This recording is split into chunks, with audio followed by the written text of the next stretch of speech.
जय हिंद साथियों, मैं बबलू दाकर स्वागत करता हूं आप सभी का धरणीधर एग्रो क्लासेज के ऑनलाइन प्लेटफॉर्म पर। साथियों, आज हम चर्चा करने वाले हैं समस्याग्रस्त मृदाओं के अंदर जो मृदा का जो शरण होता है उसके अंदर मृदा शरण के प्रकार के अंदर हम त्वरित जो शरण होता है उसके प्रकार के बारे में हम चर्चा करने वाले हैं। ये सेशन काफ़ी इंपॉर्टेंट होने वाला है, तो आइए स्टार्ट करते हैं। कॉपी पेन साथ में लेकर बैठेगा, प्रॉपर नोट्स बनाते चलिएगा। तो स्टार्ट करते हैं हम मृदा शरण के प्रकार के अंदर हमारा जो प्रमुख शरण का जो कारक होता है, प्रमुख शरण का जो कारक होता है उस कारक का नाम है त्वरित शरण। कौन सा हो जाएगा? त्वरित शरण। इसको हम त्वरित शरण के नाम से जानते हैं, इसको इंग्लिश में हम एक्सीलरेटेड इरोजन के नाम से जानते हैं, ठीक है ना। तो त्वरित शरण के अंदर प्रमुख रूप से कौन से कारक होते हैं? तो दो कारक होते हैं। एक तो होता है इसके अंदर जल, एक तो होता है इसके अंदर जल और दूसरा होता है इसके अंदर वायु। एक होता है जल और एक होता है वायु। तो अब सबसे पहले हम जल के द्वारा देखेंगे कि जल के द्वारा किस प्रकार से मृदा का शरण होता है, प्रभावित करने वाले कारक कौन कौन से हैं, इसके प्रकार क्या क्या होते हैं, इससे संबंधित जो भी फैक्ट हैं उनके बारे में हम चर्चा करते हैं। तो सबसे पहले आ जाएगा हमारे त्वरित शरण के अंदर कौन सा आ जाएगा? जल आ जाएगा। क्या आ जाएगा? जल आ जाएगा। तो भी आप भी हेडिंग डालिएगा त्वरित शरण के अंदर जल। इससे सीधे सीधे एग्जाम के अंदर प्रश्न टू दी पॉइंट पूछ लिए जाते हैं, तो हम उन पॉइंटों के बारे में भी डिस्कस करेंगे। तो पहला आ जाएगा इसके अंदर हमारे जल के द्वारा शरण। कौन सा आ जाएगा इसके अंदर? हमारे जल शरण, ठीक है ना। जल शरण की बात करें तो इसको हम वाटर इरोजन के नाम से भी जानते हैं। तो सबसे पहले हम देखते हैं इससे संबंधित 4-5 जो बातें हैं उनके बारे में हम चर्चा कर लेते हैं। तो पॉइंट की बात करें तो सबसे पहला पॉइंट आ जाएगा इसके अंदर हमारे जो जल शरण जो होता है उसका कुल क्षेत्रफल कितना है। कुल क्षेत्रफल की बात करें तो हमने जब स्टार्टिंग में पिछला वाला जो सेशन वीडियो बनाया था हमने, तब हमने आपको बताया था कि इसका जो टोटल जो क्षेत्र है वो कितना हो जाएगा, लगभग 148 मिलियन हेक्टेयर, या फिर आपको मिल सकता है 111 मिलियन हेक्टेयर, ठीक है ना। तो ये दोनों पॉइंट याद रखने हैं आपको कि या तो 148 मिलियन हेक्टेयर हो सकता है या फिर 111 मिलियन हेक्टेयर हो सकता है। कई बुकों में अलग अलग बताया गया है, तो हमने दोनों आपके सामने लिख दिया है। जो भी आपको एग्जाम में मिले वो आपको राइट करना है, ठीक है ना। दूसरा हम बात करें जो जल के द्वारा जो शरण होता है वो सर्वाधिक कहाँ पर होता है? जल के द्वारा जो शरण होता है वो सर्वाधिक किस राज्य के अंदर होता है और सबसे कम कहाँ पर होता है? ये दोनों पॉइंट हमें याद रखना है। सर्वाधिक की बात करें तो सर्वाधिक कहाँ पर होता है, तो हम बात करें सर्वाधिक कहाँ पर होता है तो ये होता है पहाड़ी राज्य में, ठीक है ना। सर्वाधिक कहाँ पर होता है? पहाड़ी राज्य में, जहाँ पर क्या होता है वनस्पति अधिक मात्रा में पाई जाती है और जहाँ पर वर्षा जो होती है वो सबसे अधिक होती है। तो हम बात करें पहाड़ी राज्य कौन कौन से हो जाएंगे, तो ये हो जाएगा, एक तो हो जाएगा हमारे वेस्ट बंगाल हो जाएगा, असम हो जाएगा, असम हो जाएगा, यूके हो जाएगा। इसके अतिरिक्त हम बात करें बिहार हो जाएगा, बिहार हो जाएगा। इसके अतिरिक्त हम बात करें यूपी हो जाएगा। इसके अतिरिक्त हम बात करें अरुणाचल प्रदेश हो जाएगा, मध्य प्रदेश हो जाएगा। इसके अतिरिक्त हम बात करें मेघालय हो जाएगा, मेघालय हो जाएगा, ईटीसी, ठीक है ना। ये जितने भी राज्य हैं जहाँ पर वन सबसे अधिक मात्रा में पाए जाते हैं, तो वहाँ पर क्या होता है हमारे जो जल के द्वारा जो शरण होता है वो सबसे अधिक मात्रा में होता है। अब मान लीजिए प्रश्न आ जाए कि निम्न में से सबसे अधिक मात्रा में जल के द्वारा शरण होने वाला राज्य कौन सा है, तो यहाँ पर तो कई सारे राज्य के नाम लिखे हुए हैं। तो अगर एक आ जाए तो उसके अंदर आपको टिक लगाना है, वेस्ट बंगाल को टिक लगाना है।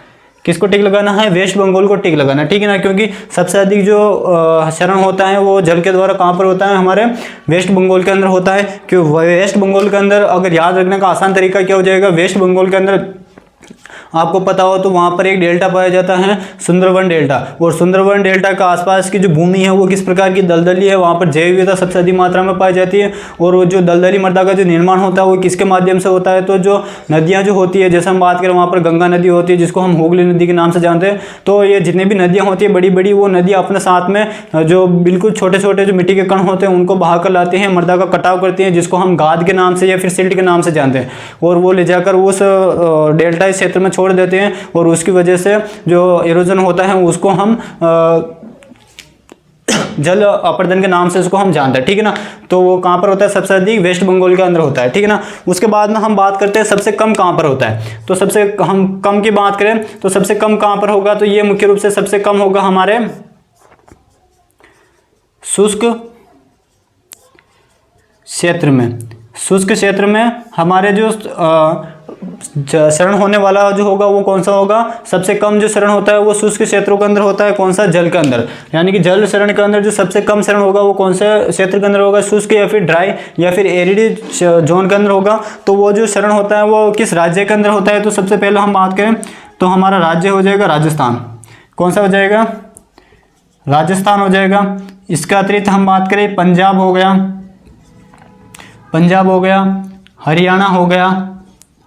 इसका अतिरिक्त हम बात करें गुजरात, ठीक है ना। ये जो भारत के जो 4 राज्य हैं यहाँ पर सबसे कम हमारे जल का शरण होता है, ठीक है ना। और अगर इसमें भी हम बात करें सबसे कम किस राज्य के अंदर होता है, अगर 1 लाइन के अंदर पूछ लिया जाए तो वो हो जाएगा हमारा राजस्थान, ठीक है ना। क्योंकि राजस्थान के अंदर सबसे अधिक मात्रा में शुष्क क्षेत्र पाया जाता है जिसको हम थार का मरुस्थल के नाम से जानते हैं। और कुछ एरिया पंजाब के अंदर पाया जाता है, कुछ एरिया हरियाणा के अंदर और गुजरात के अंदर तो कच्छ का जो रण होता है वहाँ पर पाया जाता है। तो ये मुख्य रूप से बातें हमें पता होनी चाहिए।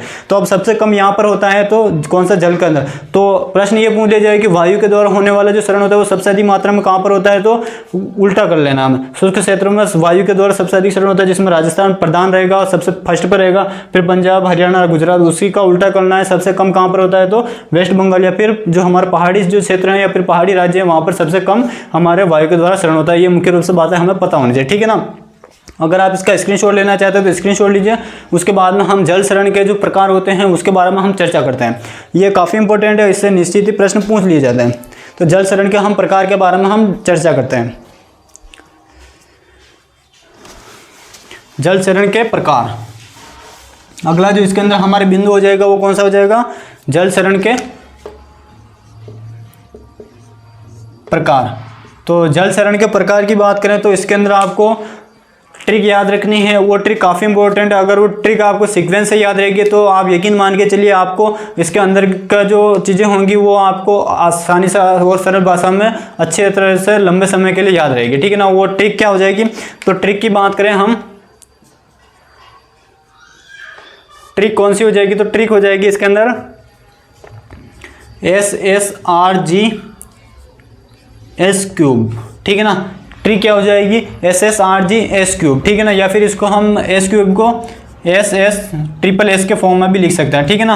अब हम इसके अंदर एक एक चर्चा करते हैं कि ये इन सातों का अर्थ क्या होता है। इन सातों का अर्थ क्या होता है ये हम देखते हैं, ठीक है ना। सबसे पहले हम देखें S का अर्थ क्या होता है। यहाँ पर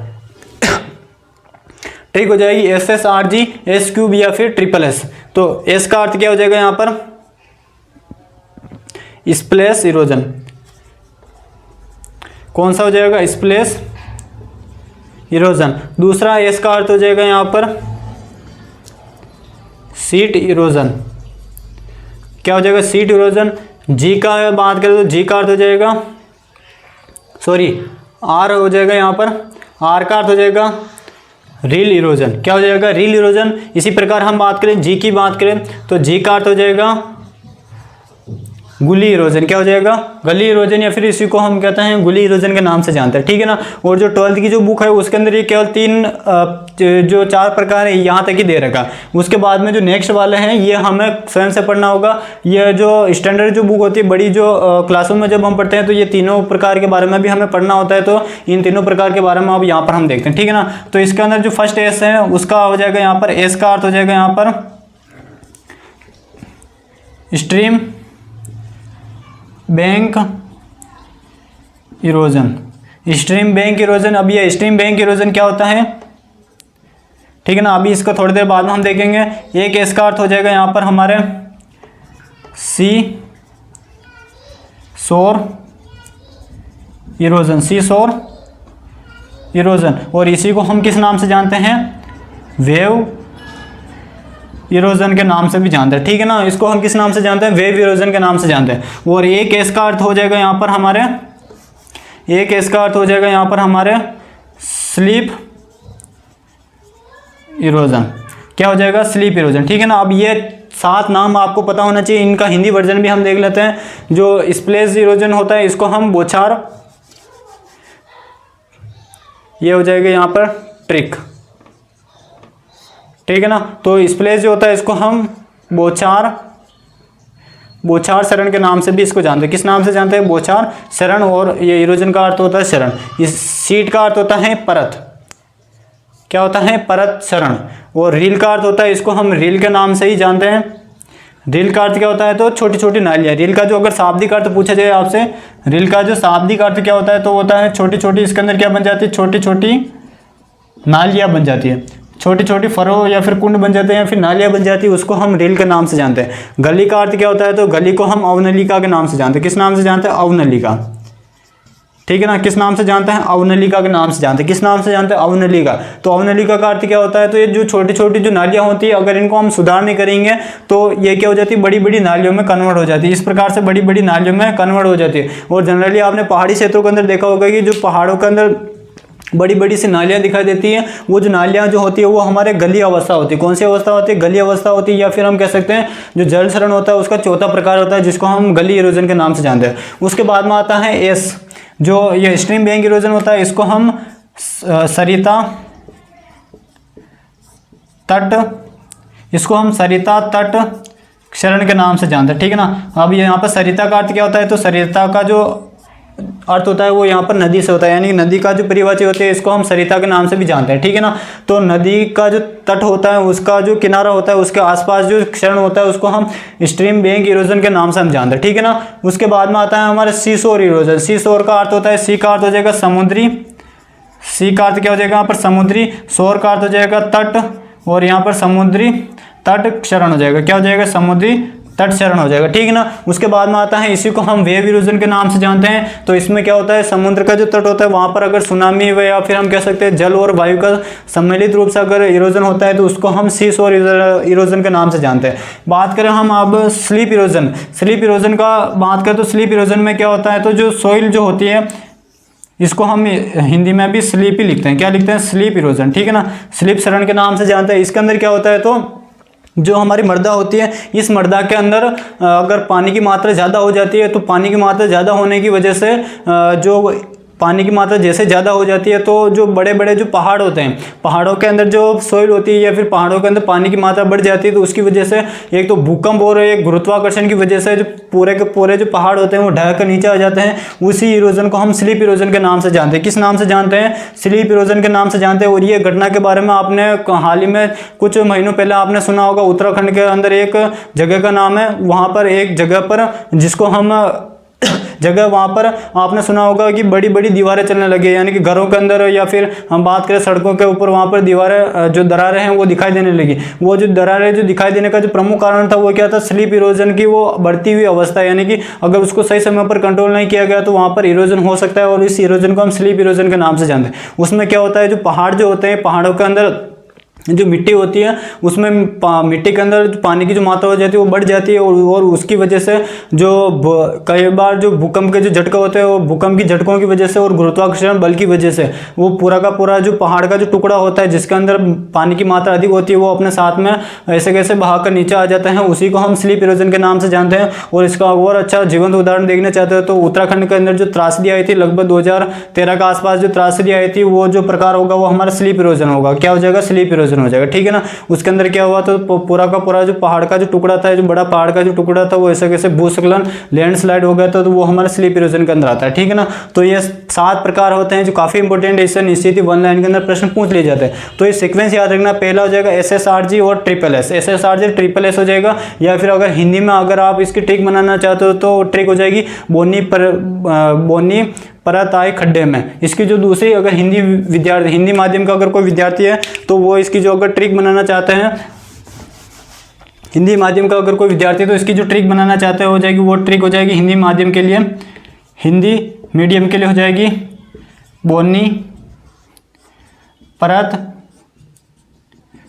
आई खड्डे में। बोनी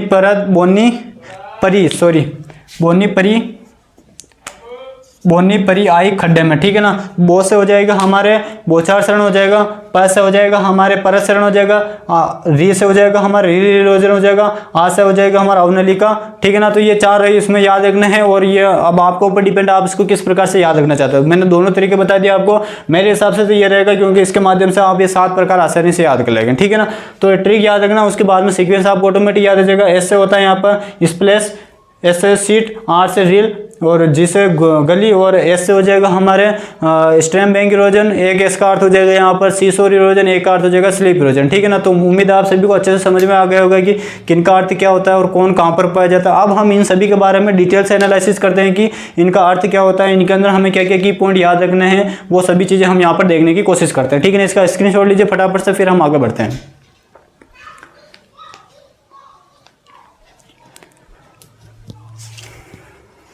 अब हम इसके बाद में हम देखते हैं इस ट्रिक को फॉलो करते हुए आगे बढ़ते हैं।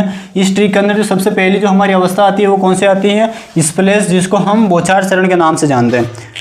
जो अगले जो स्टेप आती है वो कौन सी स्टेप आती है, पहली जो आती है वो आती है स्प्लेश। स्प्लेश या इसी को हम कहते हैं बौछार, इसी को हम किस नाम से जानते हैं, बौछार चरण के नाम से जानते हैं। ठीक है ना। Splash erosion. तो इसके अंदर हमें केवल दो बातें याद रखनी है। हम यहाँ पर केवल और केवल एग्जाम पर्पज से जो पॉइंट हैं वो उन्हीं के बारे में हम चर्चा करेंगे। जो एग्जाम पर्पज से जो इंपॉर्टेंट पॉइंट है उन्हीं के बारे में चर्चा करेंगे। तो सबसे पहले हम याद रखने जो स्प्लेश बौछार जो चरण होता है, स्प्लेश या बौछार चरण, इसको क्या कहा जाता है, ये जो जल चरण जो है, जो हमारा जो जल चरण है, इसकी ये क्या है, पहली या प्राथमिक अवस्था है, प्राथमिक अवस्थाएं। तो प्रश्न आ सकता है कि जल चरण की फर्स्ट फेज कौन सी होती है, या फिर प्राइमरी फेज या फिर प्राथमिक अवस्था कौन सी होती है। तो वो हमारा हो जाएगी स्प्लेश या बौछार चरण होता है। कौन सी, जो जल चरण की जो पहली अवस्था होती है वो क्या होती है, प्राथमिक अवस्था होती है। ठीक है ना। इसके बाद में जो दूसरा पॉइंट याद रखना है वो याद रखना है हमें, इसके अंदर क्या होता है, तो जो इसके अंदर कौन सी क्रिया होती है, तो इनफिल्ट्रेशन की क्रिया होती है। कौन सी क्रिया होती है, इनफिल्ट्रेशन की क्रिया होती है। इसके अंदर क्या होता है, तो इनफिल्ट्रेशन प्रक्रिया होती है। ठीक है ना। इनफिल्ट्रेशन प्रक्रिया होती है। इनफिल्ट्रेशन का अर्थ क्या होता है, तो ये जो शब्द जल से संबंधित जितनी भी शब्दावलियाँ होती है, ये मैंने जब आपको मृदा के अंदर जो उपस्थित जो जल होता है तो वहाँ जब मैंने पढ़ाया था तब आपको डिटेल से मैंने एक शब्दावली के ऊपर पूरा एक सेशन ले रखा है, जिसके अंदर जल से संबंधित जितनी भी शब्दावली थी, जैसे मान के इनफिल्ट्रेशन क्या होता है, परकोलेशन क्या होता है, लीचिंग क्या होता है, सीपेज क्या होता है, इलार्ड क्या होता है, इकार्ड क्या होता है, होलार्ड क्या होता है, और एक हमारा होता है फोरेज से जोन क्या होता है। ये सभी मैंने वहाँ पर पढ़ा रखा, वहाँ से आप देख लेना। अगर वन लाइन में बात करें इनफिल्ट्रेशन का अर्थ क्या होता है, तो इनफिल्ट्रेशन का अर्थ होता है पानी का मृदा में प्रवेश। पानी का मृदा में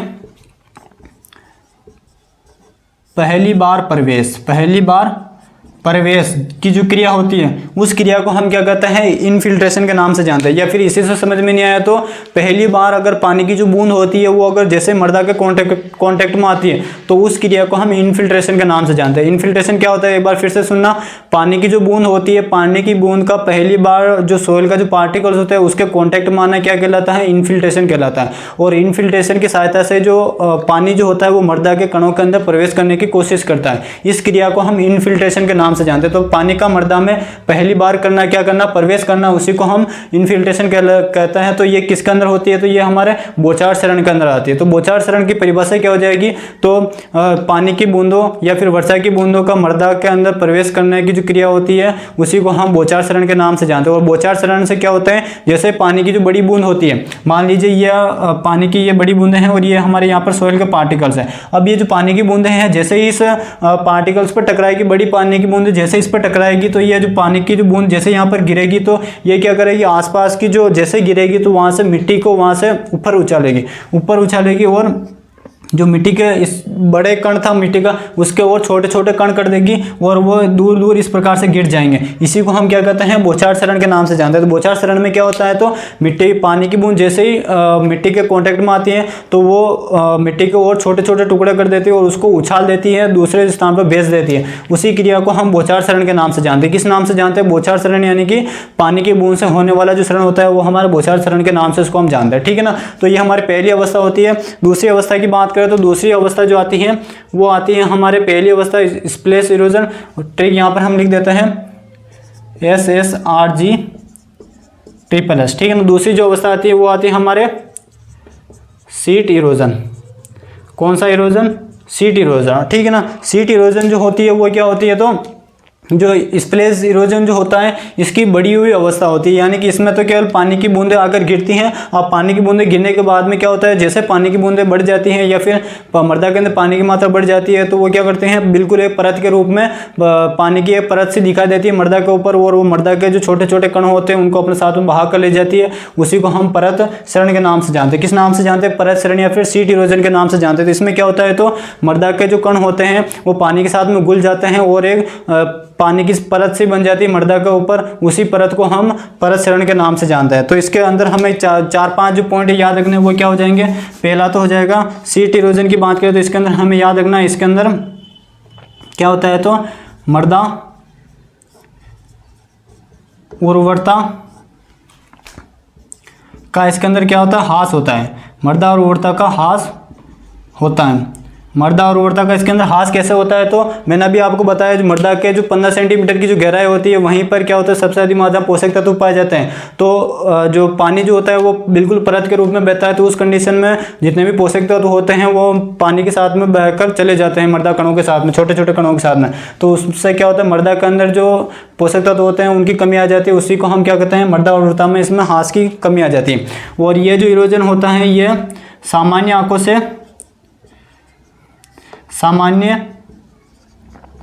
आंखों से दिखाई नहीं देता, सामान्य आंखों से दिखाई नहीं देता है, यानी कि ये जब भी ये परत के रूप में पानी बहकर जाता है तो वो अपने साथ में पोषक तत्वों को बहा कर लेकर चला जाता है। लेकिन सामान्य आंखों से हम उन कणों को या फिर पोषक तत्वों को नहीं देख सकते। उनको देखने के लिए हमें और अधिक सूक्ष्मदर्शी की आवश्यकता होती है, और ये जो क्षरण जो होता है बहुत ही हानिकारक होता है। इसके अंदर पोषक तत्व बहकर चले जाते हैं, इसी कारण से ये हमारे लिए बहुत ही हानिकारक होता है। तीसरे पॉइंट की बात करें तो इसी को क्या कहते हैं, साइलेंट पॉइजन के नाम से भी इसको जाना जाता है। क्या किस नाम से जाना जाता है, साइलेंट पॉइजन किसके नाम से जाना जाता है? क्यों जाना जाता है इसको साइलेंट पॉइजन के नाम से? तो इसमें क्या होता है, जो पानी जो होता है वो चुपचाप मृदा के जो छोटे छोटे पार्टिकल्स होते हैं या फिर हम कह सकते हैं उपजाऊ कण होते हैं जिसके अंदर पोषक तत्व पाए जाते हैं, उनको चुपचाप अपने साथ में बहा कर लेकर चला जाता है, चुपचाप किसी को बिना बताए हुए या फिर बिना किसी को दिखाए हुए। इसी कारण से इसको हम साइलेंट पॉइजन के नाम से भी जानते हैं। तो ये 3 पॉइंट इंपॉर्टेंट है जो मुख्य रूप से हमें पता होना चाहिए, ठीक है ना। 3 पॉइंट इंपॉर्टेंट है, ये हमें पता होना चाहिए।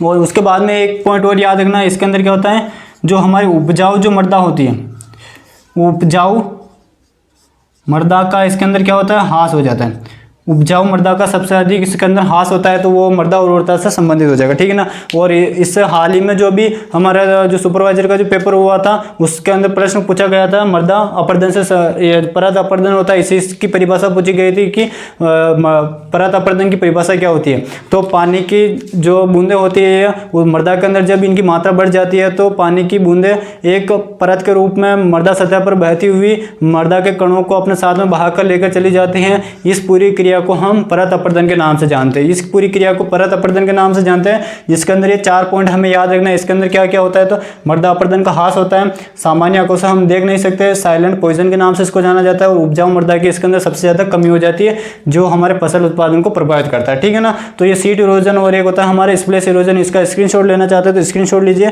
उसके बाद में हम आगे बढ़ते हैं। इसके बाद में जो हमारा अगला जो पॉइंट आता है वो आता है रील इरोजन। कौन सा इरोजन? Reel erosion. अगला जो इरोजन का जो प्रकार आता है वो कौन सा आता है हमारे इसके अंदर? तीसरा जो प्रकार हो जाएगा वो आ जाएगा आर से हो जाएगा यहाँ पर हमारे रील इरोजन, ठीक है ना। कौन सा erosion? Reel erosion. Reel erosion की बात करें तो इसका शाब्दिक अर्थ क्या होता है, तो रील का अर्थ होता है यहाँ पर छोटी छोटी नालियाँ।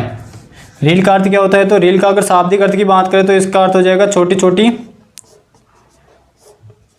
छोटी नालियाँ। और जनरली ये जो नालियाँ जो होती है ये कहाँ पर बनती है? खेत में। और जब भी वर्षा होती है तो वर्षा के दौरान आपने खेत में क्या बनती है, छोटी छोटी नालियाँ बन जाती हैं, जिनके माध्यम से क्या होता है, जो वर्षा का जो पानी होता है वो बहाकर निकल जाता है। तो रील अपरदन किसे कहते हैं, तो जब पानी वर्षा का जो पानी होता है वो अत्यधिक मात्रा में हो जाता है, तो वो खेतों में छोटी छोटी नालियाँ बनाते हुए बाहर चला जाता है। उसी को हम रील अपर्दन के नाम से जानते हैं। उसी को हम क्या कहते हैं, रील अपर्दन के नाम से जानते हैं। और ये जो रील अपर्दन होता है, इसके दौरान जो छोटी छोटी बनी हुई जो खेतों के अंदर जो नालियाँ होती है, इसको हम क्या कर सकते हैं, कर्षण क्रियाओं के माध्यम से सुधार कर सकते हैं। कर्षण क्रियाओं के माध्यम से सुधार सकते हैं। कर्षण क्रियाओं के माध्यम से हम क्या कर सकते हैं, इनको सुधार सकते हैं। ठीक है ना, ये 2 पॉइंट याद रखना। रील इरोजन किसे कहते हैं, तो खेतों में जब छोटी छोटी नालियां बन जाती है जिनके अंदर पानी बहकर जाता है, तो उस दौरान जो बनी नालियां होती है वो हमारे रील अपर्दन की श्रेणी के अंदर आती है। और ये जो छोटी छोटी नालियां जो होती है इनको हम कर्षण क्रियाओं के माध्यम से आसानी से सुधार सकते हैं, यानी कि उसके अंदर हम निराई गुड़ाई कर सकते हैं, उसके अंदर हम फावड़े और खुरपी की सहायता से उनको एक जैसे समतल बना सकते हैं। तो इनके माध्यम से हम इनको आसानी से सुधार कर सकते हैं, प्रबंधन कर सकते हैं। तो वो हमारे रील इरोजन के अंदर आता है। ठीक है ना। चौथा जो हमारे प्रकार आता है, चौथा प्रकार कौन सा आ जाएगा, हमारे गली इरोजन। गली इरोजन या फिर इसी को हम अवनलिका क्षरण के नाम से भी जानते हैं। किस नाम से जानते हैं, अवनलिका क्षरण के नाम से भी इसको जानते हैं। ठीक है ना, अवनलिका क्षरण। अब इसके अंदर क्या होता है, तो ये जो अवस्था होती है, ये क्या होती है, तो रील इरोजन की क्या होती है, रील जो अवस्था होती है इसकी बड़ी अवस्था होती है। ये जो अवस्था होती है किसकी अवस्था होती है, यानी कि अगर हम रील अवस्था जो होती है उसको अगर सही समय पर कंट्रोल नहीं करेंगे तो वो धीरे धीरे क्या हो जाएगी, बड़ी नालियों में कन्वर्ट हो जाएगी। और वो जैसे बड़ी नालियों में कन्वर्ट हो जाती है उसको हम किस नाम से जानते हैं, गली इरोजन के नाम से जानते हैं। तो रील अवस्था जो होती है, रील अवस्था की बड़ी हुई अवस्था कौन सी अवस्था होती है, वो हमारे गली अवस्था या फिर गली इरोजन के नाम से इसको हम जानते हैं। ठीक है ना। अब हम इससे संबंधित 4-5 बातें हैं वो हम देख लेते हैं यहाँ पर।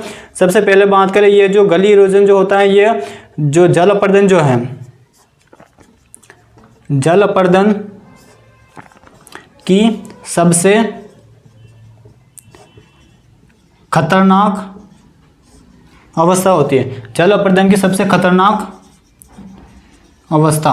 तो प्रश्न आ सकता है कि जल अपर्दन की जो सबसे खतरनाक अवस्था कौन सी होती है, तो वो होती है हमारे गली इरोजन। ठीक है ना, गली इरोजन हमारे सबसे खतरनाक अवस्था होती है। उसके बाद में हम बात करें, इसे क्या कहा जाता है, जल शरण का कैंसर कहते हैं। जल शरण का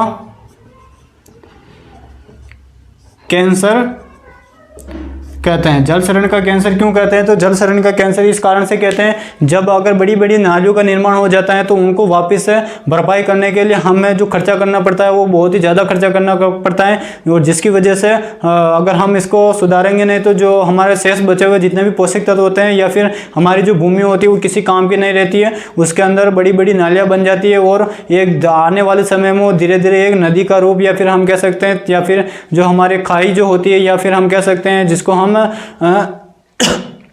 गाँव के देसी भाषा में बात करें तो उसको हम मुख्य रूप से इसको हम छोटी छोटी जो नदियाँ होती है उसके नाम से हम जानते हैं। ठीक है ना, या फिर झरने का निर्माण हो सकता है, या फिर हम कह सकते हैं एक छोटी झील का निर्माण हो सकता है। तो वो हमारे इसको कंट्रोल नहीं करने पर इसका निर्माण हो सकता है। इसी कारण से इसको हम जल शरण का कैंसर के नाम से इसको हम संबोधित करते हैं। ठीक है ना। उसके बाद में एक आता है, ये जो जल शरण की ये क्या होती है, अंतिम अवस्था होती है।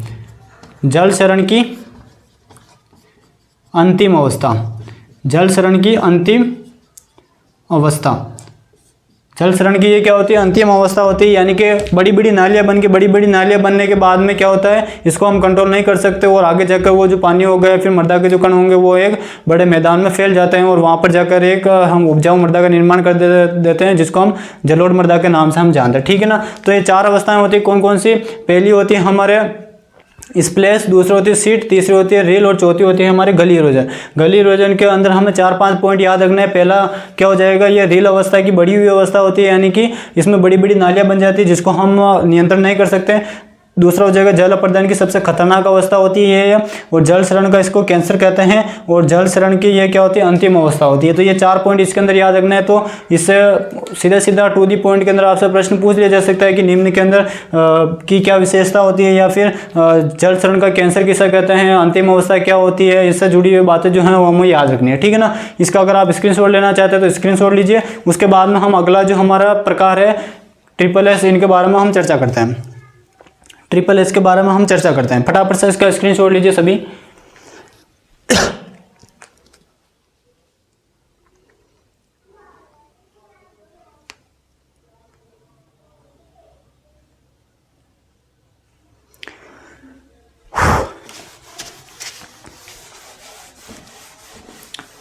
स्क्रीनशॉट ले लिया होगा आपने।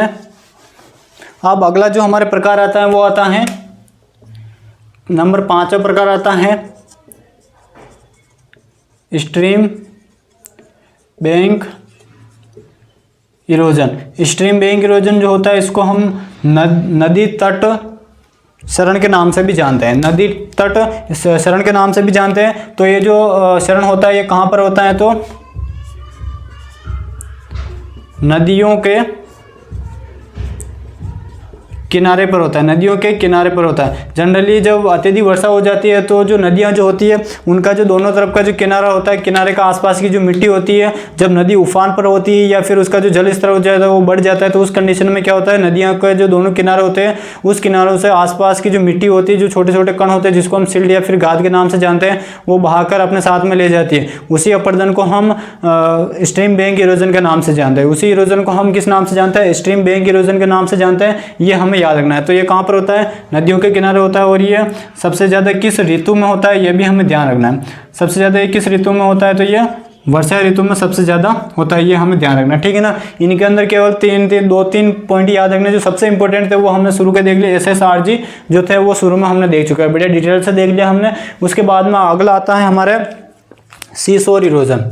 अगला जो आता है छठा जो आता है वो आता है सी शोर इरोजन। कौन सा आता है, सी शोर इरोजन आता है। सी शोर इरोजन को हम समुद्री तट अपर्दन के नाम से भी जानते हैं। तो इसके अंदर हमें क्या याद रखना है, तो इसके अंदर इसको हम वेव इरोजन के भी नाम से जानते हैं। किस नाम से जानते हैं, वेव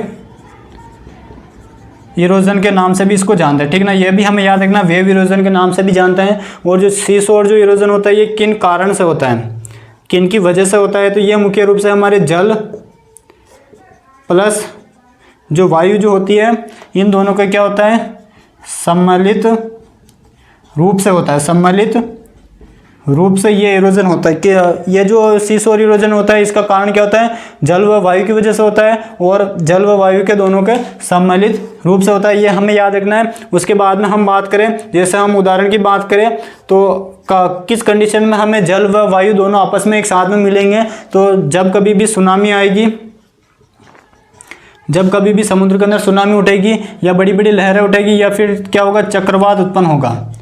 चक्रवात उत्पन्न होगा तो उस कंडीशन में जल व वायु दोनों एक साथ में रहेंगे और उसकी वजह से जो शरण होगा उसको हम सी शोर इरोजन के नाम से जानेंगे।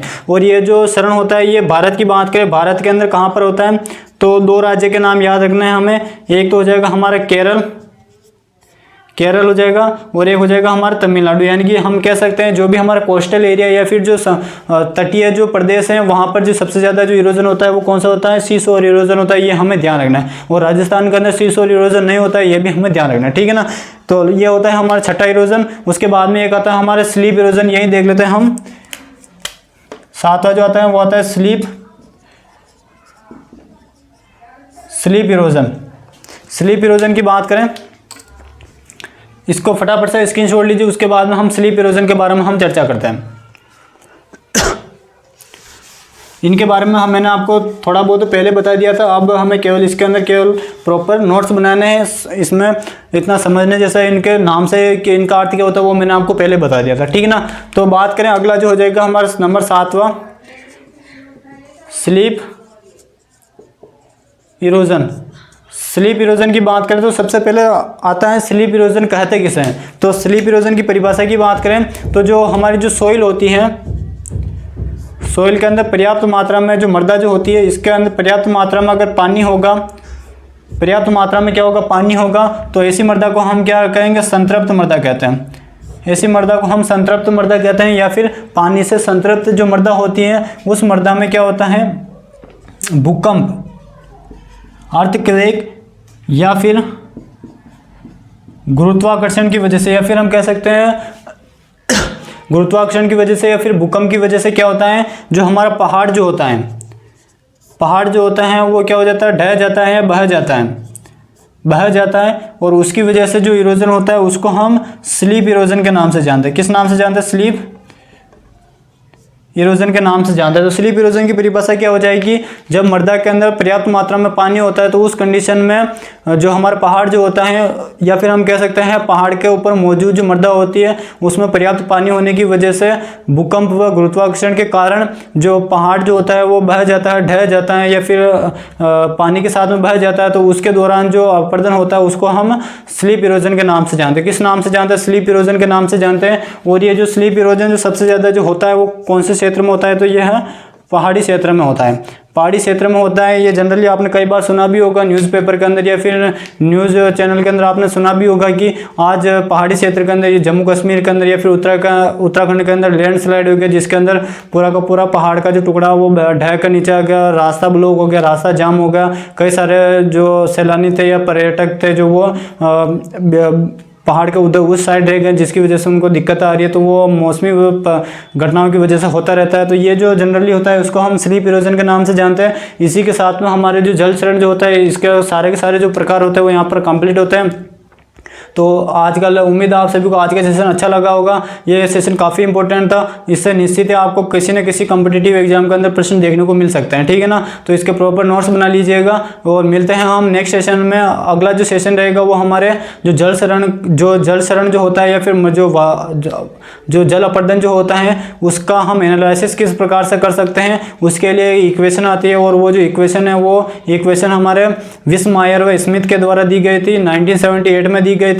वो उस इक्वेशन के अकॉर्डिंग हम देखेंगे कि किस प्रकार से हम जो जल क्षरण जो होता है उसका हम एनालिसिस कर सकते हैं, या फिर कहाँ पर कितना हमारा जो जल क्षरण हुआ है उसके बारे में एक विश्लेषणात्मक फैक्ट हम तैयार कर सकते हैं। तो उसके बारे में हम स्टडी करेंगे।